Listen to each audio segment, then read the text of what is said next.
Ang unang panahon na isang malayong layon nandito.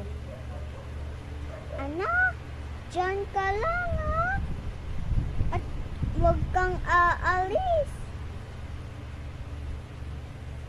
O sige nanay.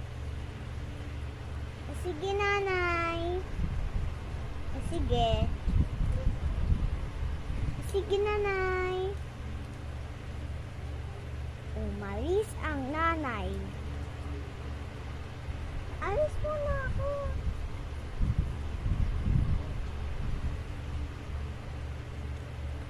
Maalis na ako. Umalis ang nanay. Nanay, hintay niya ka. Ay, si nanay naman. Makabiro.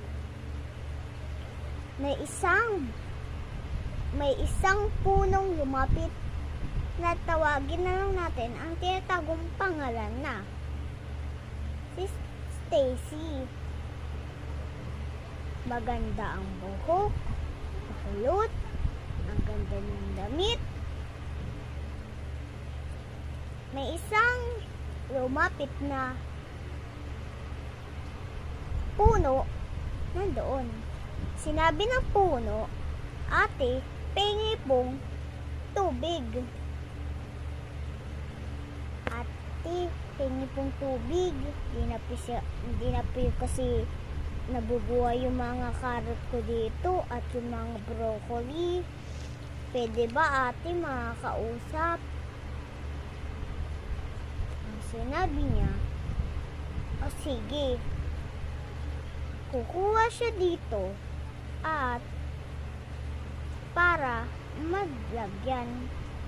Ate, salamat na lagyan ng tubig. At may isang dumating na hari. Hoy, ikaw!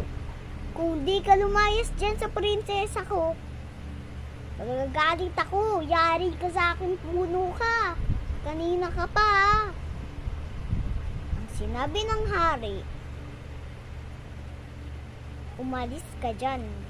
Hoy, teka, huwag kang umalis.